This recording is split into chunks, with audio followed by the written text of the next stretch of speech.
How well do you know your CPF savings? We have taken a fresh look and redesigned your CPF yearly statement of account.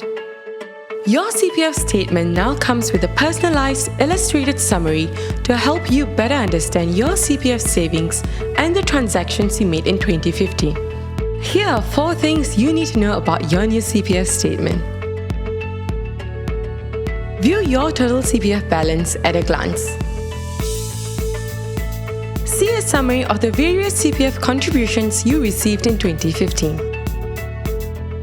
From you and your employer, through government support, from your top-ups, and the interest you have earned. Get a snapshot of how much you've used for various needs, such as housing, healthcare, retirement, and others. If you are younger than 55 years old, you'll get a financial tip on how you can grow your CPF savings.